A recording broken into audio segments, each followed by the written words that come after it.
আমরা NCERT extract সিরিজের নতুন ভিডিও নিয়ে চলে এসেছি।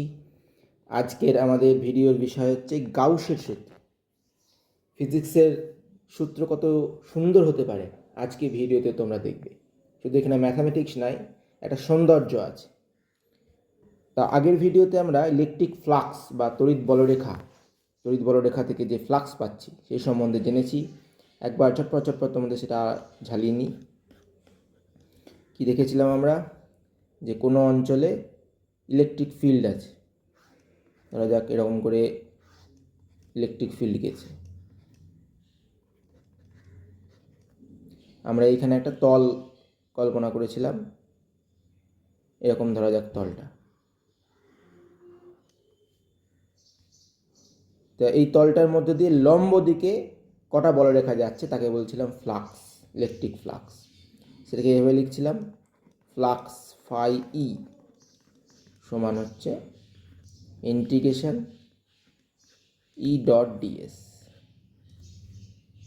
ডিএসটা কি না, আমরা এইখানে ছোট্ট একটা, এই তলটার উপর আমরা একটা ছোট্ট একটা তল কল্পনা করে নিয়েছি, যার যার ক্ষেত্র ভেক্টর হচ্ছে ডিএস ভেক্টর। ক্ষেত্র ভেক্টরকে আগের দিন তোমাদের বলেছি, তার দিক হচ্ছে এরকম করে, এদিকে ধরা যাক ক্ষেত্র ভেক্টর ডিএসের দিক। এই ই আর ডিএসের মাঝের কোণটা হচ্ছে থিটা। তাহলে এই ই ডট ডিএস করলেই আমরা ফ্লাক্স ফাই পেয়ে যাব, তাই না? এবার এটা ওপেন সারফেসের জন্য দেখালাম, এটা আমরা বদ্ধ সারফেসের জন্যও করতে পারি, তাই না?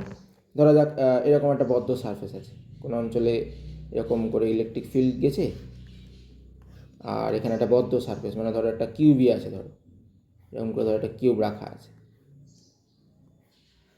এরকম করে ধরো একটা কিউব রাখা আছে। তাহলে সেই কিউবের মধ্যে দিয়ে কত ফ্লাক্স যাবে, তাই না? তাহলে এরকম করে ই ডট ডিএস করে বার করতে হবে। তা এরকম করে বার করা কিন্তু খুব মুশকিল, বুঝতেই পারছো। ইন্টিগ্রেশন আছে, ইন্টিগ্রেশন তো দাঁত ভাঙা জিনিস একটা। তা এইটাকে কত সহজে বার করা যায় আজকে আমরা দেখব সেটা। তা সেটা করার জন্য আমরা একটা উদাহরণ নিয়ে নেব। উদাহরণটা কি না, ধরো এরকম করে একটা আর ব্যাসার্ধের গোলক আছে। কি বললাম, কি আছে? আর ব্যাসার্ধের গোলক আছে, এই ব্যাসার্ধটা হচ্ছে আর। ক্লিয়ার? আচ্ছা, আমরা এই গোলকের মধ্যে কোথাও একটা আধান আছে, ধরো যে জায়গা করেই আছে, একটা বিন্দু আধান আছে প্লাস কিউ। তাহলে এই আধান থেকে ফ্লাক্স বেরিয়ে আসছে চারিদিকে, যেমন করে চারিদিকে ফ্লাক্স বেরিয়ে আসছে, তাই না? এই রেখাগুলো বেরিয়ে আসছে। তাহলে এই গোলক থেকে নির্গত তড়িৎ ফ্লাক্স কত, সেইটা এবার আজকে আমরা বার করব। বার করার জন্য কি করব? এটা ফ্লাক্সের দিক, অর্থাৎ বলরেখার দিক, অর্থাৎ ই এর দিক। আচ্ছা, তো এটা বার করার জন্য কি করব না, এই গোলকের উপরে আমরা একটা ছোট্ট একটা তল কল্পনা করলাম, সেই তলটা হচ্ছে এইটা, ঠিক আছে? আচ্ছা, তাহলে এই তল প্রথম আমরা এই ছোট্ট তলটার জন্য, এই তলটা ধরো, এই তলটাকে আমরা খুব ছোট্ট বলে ডিএস দিয়ে লিখছি। এই ডিএস ক্ষেত্রফল বিশিষ্ট তলটার জন্য কত ফ্লাক্স হচ্ছে সেটা প্রথমে বার করে নেব, তাই না? তাহলে এই ডিএস তলটার জন্য যে ফ্লাক্স, সেটাকে যদি ডি ফাই দিয়ে লিখি, ডি ফাই ই দিয়ে লিখি, তাহলে সেটা লিখবো হচ্ছে ই ডট ডিএস, ছোট্ট তলটার জন্য। ভালো কথা, ই এর দিক তো দেখেছি, ডিএস এর দিক কোনটা? দেখো, এই ডিএস এর দিক তোমরা জানো, ডিএস তো ক্ষেত্র ভেক্টর, এরিয়া ভেক্টর। তাহলে এর দিক হবে হচ্ছে এই ডিএস তলের সঙ্গে লম্ব দিক বরাবর। তা ডিএস তলের লম্ব দিক কোনটা? দেখো, এইটা হচ্ছে একটা ব্যাসার্ধ, তাহলে ডিএস এই তলের উপর লম্ব দিক হচ্ছে ব্যাসার্ধ বরাবর এরকম বাইরের দিকে হবে, অর্থাৎ এই দিক করে হবে ডিএস ভেক্টরটা। কেন কেন মশাই, কেন ব্যাসার্ধ বরাবর হলো? ভাবো ভাবো ভাবো। হ্যাঁ, এটা তোমরা ম্যাথামেটিক্সে পড়েছো, খুব ছোট বয়সে পড়েছো, 9 বা 10-এ পড়েছো। কীরকম পড়েছো দেখো, ধরো এরকম একটা বৃত্ত আছে, বৃত্তের স্পর্শক, মনে পড়ছে? স্পর্শক বা ট্যানজেন্ট, এই জাস্ট একটা পয়েন্টে টাচ করেছে, তাই তোমরা পড়েছিলে এই স্পর্শকের সঙ্গে ব্যাসার্ধ সবসময় হয় কি 90 ডিগ্রি কোণ করে, লম্ব হয়। এখানেও তো তাই ব্যাপারটা, এই যে আমরা এই তলের উপর লম্ব টানবো, মানে এই তলের একটা স্পর্শক ভাববো, এই যে এরকম করে যাবে স্পর্শকটা, তাহলে সেই স্পর্শকের সঙ্গে লম্ব তো সেই ব্যাসার্ধ হবে, তাই না? ডিএস ভেক্টরটা হবে ব্যাসার্ধ বরাবর বাইরের দিকে, যেহেতু এটা একটা ক্লোজড সারফেস, এটা কি একটা ক্লোজড সারফেস, তাই না? তার মানে ক্লোজ সারফেসের ক্ষেত্রে আমরা দেখেছি ক্ষেত্র ভেক্টর বা এরিয়া ভেক্টরটা সে ব্যাসার্ধ বরাবর এরকম হয় না, বাইরের দিকে হয়। তাহলে এখানে ই আর ডিএস এর মাঝের কোণটা কত বলো দেখি? ই আর ডিএস এর মাঝের কোণটা, ই এবং ডিএস ভেক্টরের মাঝের কোণ, মাঝের কোণ কত কত কত কত 180 ডিগ্রি, 360 ডিগ্রি না, কোণটা হচ্ছে 0 ডিগ্রি। কারণ দুটো ভেক্টর তো একই দিকে আছে, যে দুটো ভেক্টর তো একই দিকে, তাহলে মাঝের কোণটা কত হয়? 0 হয়ে যাবে না? যদি ধরো দুটো দুটো ভেক্টর এরকম করে থাকতো, এদিকে ই থাকতো, এদিকে থাকতো হচ্ছে ডিএস, তাহলে মাঝখানে কোণ করতো এইটা, এখানে এইটা এটার উপর শুয়ে পড়েছে, তাহলে মাঝখানে কোণটা 0 হয়ে যাবে। ই আর ডিএস এর মাঝের কোণ হচ্ছে কত না 0 ডিগ্রি, তাই না? তাহলে আমরা এই ডি ফাইকে কী লিখতে পারবো? ই ডট ডিএস মানে হচ্ছে ই ডিএস কস থিটা, অর্থাৎ এদের মধ্যবর্তী কোণটা cos 0, তাই না? cos 0 মান কত? 1, তার মানে এটা হয়ে যাবে ই ডিএস, ঠিক আছে? তাহলে এই ছোট্ট তলটার জন্য আমরা এরকম করে ফ্লাক্স পেয়ে গেলাম। তাহলে সমগ্র তলের জন্য ফ্লাক্স কত হবে? সমগ্র তলের জন্য ফ্লাক্স, সমগ্র তল মানে বুঝতে পারছো, এই গোটা গোলকটা আলোচনা করছি, এই ছোট্ট এইটা হচ্ছে ডিএস তলের জন্য, এটা হচ্ছে ডিএস তলের জন্য ফ্লাক্স,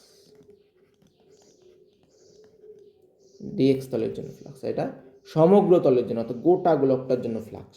সেটাকে আমরা কি দিয়ে লিখবো? ফাই ই, শুধু ফাই সমান তাহলে ইন্টিগ্রেশন ডি ফাই, এর ইন্টিগ্রেশন যখন করবো আমরা পেয়ে যাব ইন্টিগ্রেশন ডি ফাই ই। এডিটা কোথায় গেল? ইন্টিগ্রেশন ডি ফাই ই, তাই না? আচ্ছা,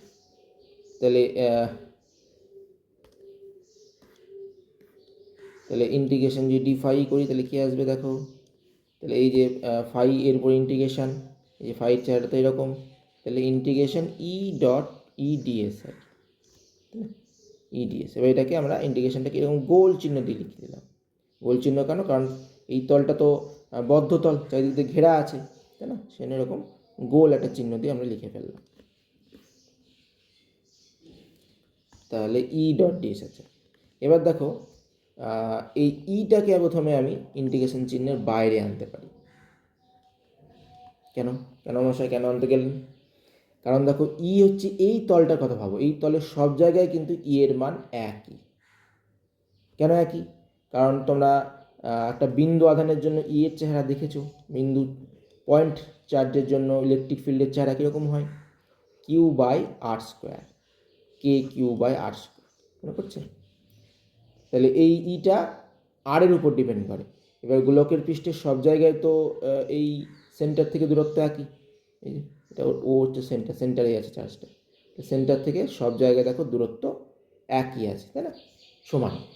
তাহলে এই সব জায়গাতে ই এর মান কিন্তু একই, এখানেও ই এর যা মান, এখানেও ই এর মান একই, এখানেও ই এর মান একই, সব জায়গায় ই এর মান একই। তাই আমি যেখানেই তলটা নিই না কেন, ধরো আমি তলটা এখানে না নিয়ে আমি ধরো নিয়েছি হচ্ছে এই জায়গা করে তল নিয়েছি, বা ধরো এই জায়গা করে তল নিয়েছি, এই জায়গা করে, তাই না? এই জায়গা করে তল নিয়েছি, তাহলে এদিকে ডিএস ভেক্টর সে এই দিক করে হবে, এই যে এই তলের সঙ্গে বাইরের দিকের লম্ব, সবসময় বাইরের দিকের লম্ব নয়, বলেছি তোমাদের ক্লোজ সারফেসের জন্য। আর ইয়ের দিক কোনটা হবে? ইয়ের দিক তো হচ্ছে এইটা, এই যে এটা হচ্ছে ইয়ের দিক, বাইরে বড়টা। দেখো ই আর ডিএস একই দিকে হয়ে গেল, তাই না? তাহলে সব ক্ষেত্রেই এই জিনিসটা খাটবে, এই যে কস 0 এটা সব ক্ষেত্রেই খাটবে। এবং ইয়ের মানটা যেহেতু একই সব জায়গায়, তাই ইটাকে ইন্টিগ্রেশনের বাইরে নিয়ে চলে এলাম, তাহলে ইন্টিগ্রেশন পড়ে থাকলো ডিএস। এবার দেখো এই ডিএসগুলোর ইন্টিগ্রেশন, অর্থাৎ ডিএসগুলোকে যোগ করবো, এরকম সমস্ত ডিএসকে যদি যোগ করি আমরা এরকম করে সমস্ত ডিএসকে যদি যোগ করি তাহলে কী পাবো? তাহলে গোটা গোলকটা পাবো না, তাই না? তাহলে এটা হয়ে যাবে গোটা গোলকটার বাইরের পৃষ্ঠের ক্ষেত্রফল, তাই না? বুঝতে পারলে? তাহলে এবার গোটা গোলকের বাইরের পৃষ্ঠের ক্ষেত্রফল কত হয় বলো কত হয়? বাইরের পৃষ্ঠের ক্ষেত্রফল হয় হচ্ছে 4πr²। কারণ কি, অ্যাজ ইন্টিগ্রেশন ডিএস হচ্ছে গোলকটার, এক্ষেত্রে গোলক যেহেতু নিয়েছি, গোলকটির বাইরের পৃষ্ঠের ক্ষেত্রফল, বাইরের পৃষ্ঠের ক্ষেত্রফল, তাই না? ই ইন্টু 4πr²। বুঝতে পারলে? খুব সোজা, খুব ইজি। বুঝতে পারলে? প্রত্যেকটা জায়গাতে ই ডট ডিএসটা জিরো আসবে, ই ডট ডিএসটা এই কস থিটাটা জিরো আসবে বলে এরকমটা হলো। আচ্ছা, তাহলে পেয়ে গেলাম ফাই সমান হচ্ছে এইটা, ই ইন্টু 4πr²। আচ্ছা, এবার দেখো এই ফাই, দেখো ই এর চেহারাটা কীরকম? দেখো ই এর চেহারা হচ্ছে এরকম, Q/4πε0r² ইন্টু 4πr²। কেন ই এর চেহারা এরকম কেন?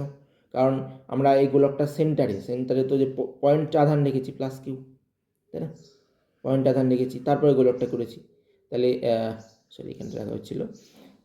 তাহলে দেখো এই পৃষ্ঠের দূরত্ব হচ্ছে ব্যাসার্ধ আর, তাহলে পয়েন্ট চার্জের জন্য আর দূরত্বের পি পয়েন্ট এটা, তাহলে এখানে ইলেকট্রিক ফিল্ডের চেহারা কীরকম হবে?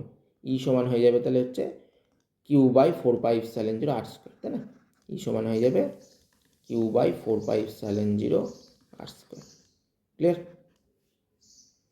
খুব ভালো কথা। তাই লিখতে পারলাম। তাহলে দেখো 4π কেটে গেল, তাহলে কী পড়ে থাকলো? এখানে r² কেটে যাবে, তাই না? আবার ফোরটা তো কেটে গেছে, 4π কেটে গেছে এখানে, তাহলে পড়ে থাকলো কি Q/ε0, তাই না? Phi is equal to Q/ε0। তাহলে পৌঁছে গেলাম আমরা ফ্লাক্স কত, টোটাল ফ্লাক্স কত সেখানে পৌঁছে গেলাম।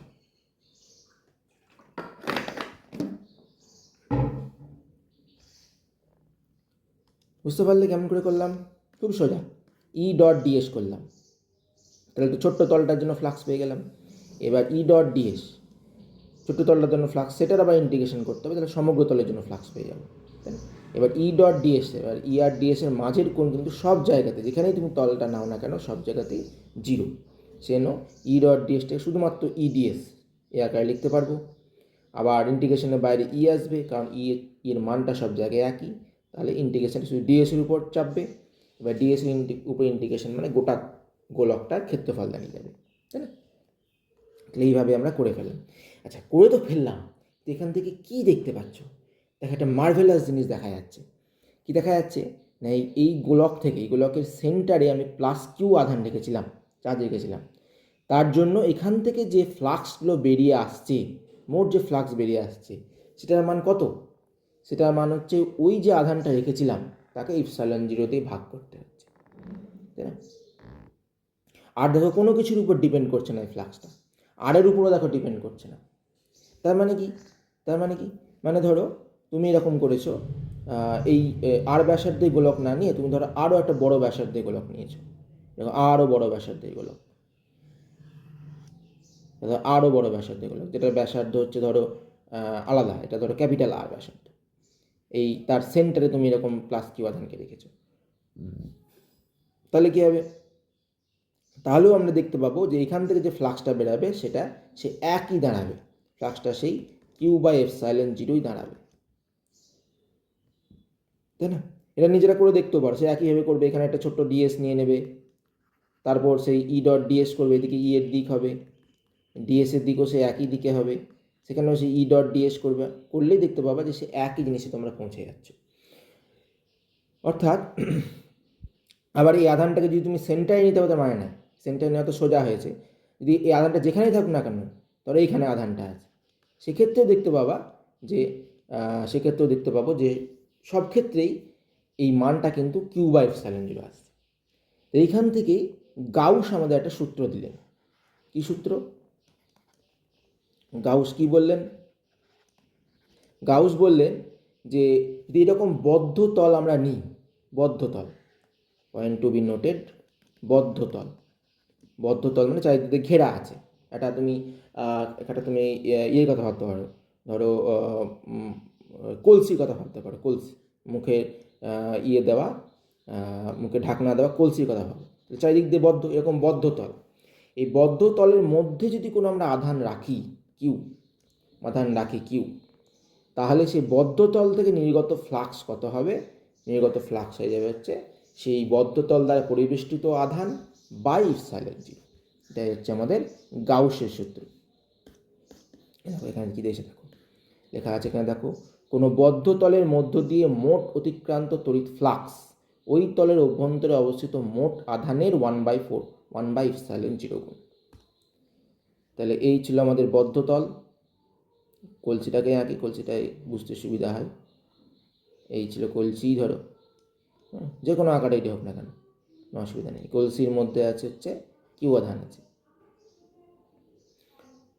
তাহলে এখান থেকে যে ফ্লাক্স বেরিয়ে আসছে, যে ফ্লাক্স এই যে বেরিয়ে আসছে, মোট যে ফ্লাক্স বেরিয়ে আসছে, সেই ফ্লাক্সটা কত হবে?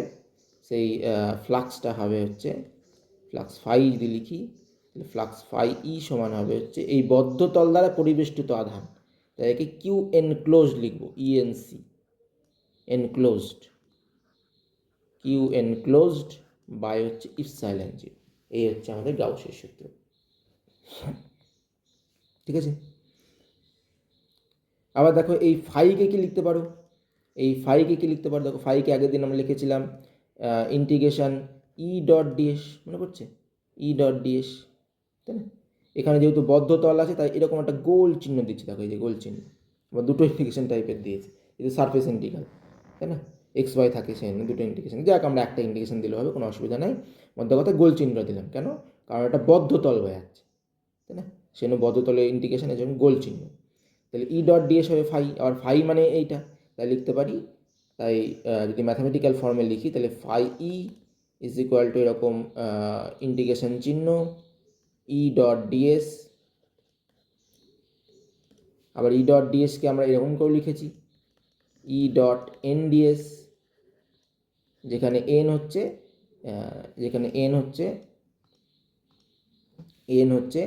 এই এই তলটা, এন হচ্ছে যে তলটা নিয়েছি তার আউটওয়ার্ড নর্মাল বরাবর হচ্ছে এনের দিক, তাহলে সেইটা সমান হয়ে যাবে হচ্ছে কত না কিউ এনক্লোজড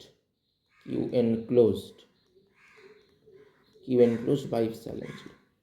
ঠিক আছে, এই হচ্ছে ম্যাথামেটিক্যাল ফর্মে লিখতে পারি,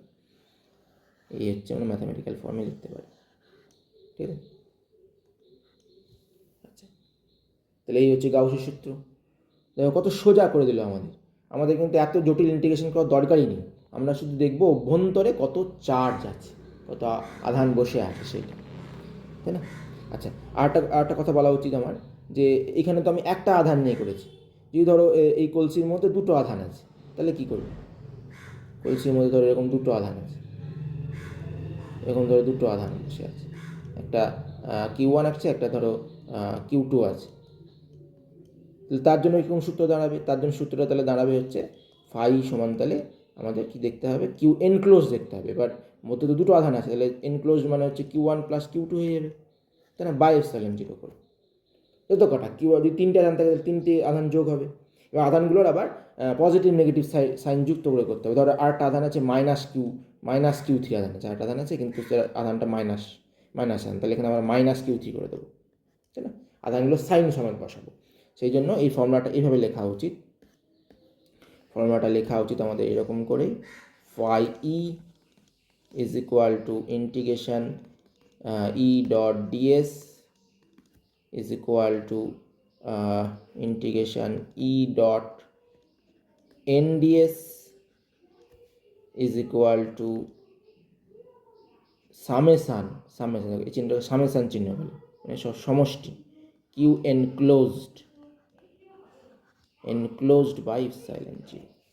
বুঝতে পারলে? Q enclosed by epsilon zero. আচ্ছা, এন ক্যাপ নিয়ে তোমরা মাথা ঘামি বেশি এবার বিব্রত বোধ করো না। এন ক্যাপ হচ্ছে আগের ভিডিওতে করেছি, দেখলে বুঝতে পারবে। এন ক্যাপ হচ্ছে ডিএস এর দিকে যে একক ভেক্টর থাকে তাকে এন ক্যাপ বলে। এই যে আমরা ডিএস নিয়েছিলাম না, এই যে এই ডিএস এর দিকে যে একক ভেক্টর, সেটাকে আমরা এন ক্যাপ দিয়ে লিখে থাকি, ঠিক আছে?